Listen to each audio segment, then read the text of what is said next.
Good morning, students. Today we will look into History Chapter 7 Tribes, Nomads, and Settled Communities.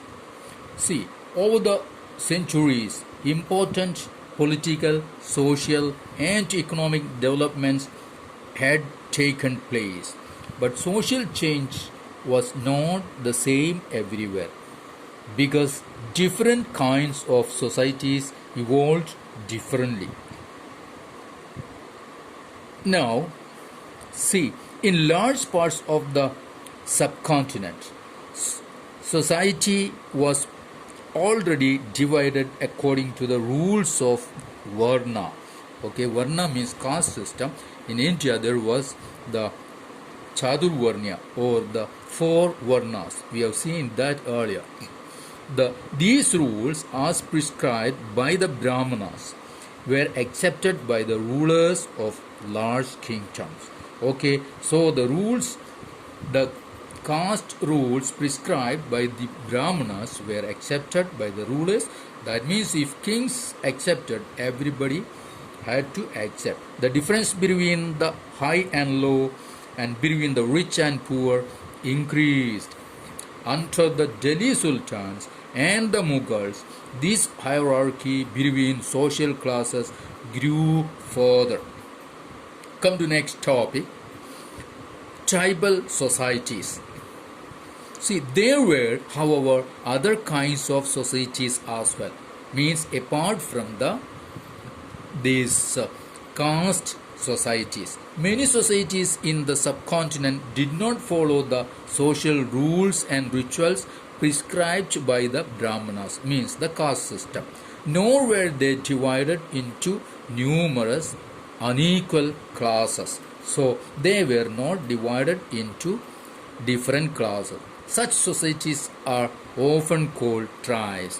These societies are called tribes. Okay, so tribes are different from that of the caste societies or the societies that divided or classified into different castes and classes. Okay,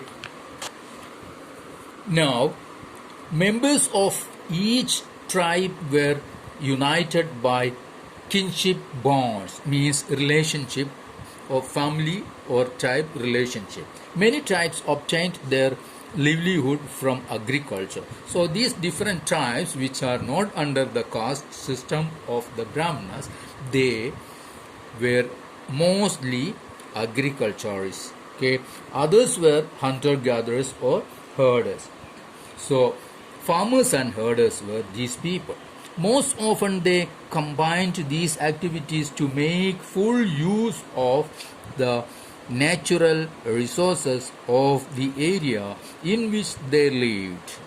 Some tribes were nomadic and moved from one place to another. Nomadic means nomads, the wanderers, those who travel or move from place to place along with their cattle or sheep. Now, a tribal group controlled land and pastures jointly and divided these amongst households according to its own rules. The tribal group, their land and pastures, everything they possessed collectively, means that is the tribal groups, and it is given to the different households according to their needs. Many large tribes thrived in different parts of the subcontinent. They usually lived in forests, hills, deserts, and places difficult to reach. Mostly these tribal people were living in forests, hills, and deserts, means the places that is not reachable. Sometimes they clashed with the more powerful caste-based societies. There are occasions that they clashed with the city dwellers or the village dwellers, those who are the caste-based societies. In various ways, the tribes retained their freedom and preserved their separate culture. But the tribes always maintained to separate themselves from the other societies. Okay, but the caste-based and tribal societies also depended on each other for their diverse needs. This relationship of conflict and dependence gradually caused both societies to change. The interdependence made the two groups, the tribal society and the caste-based society, to evolve into new shape.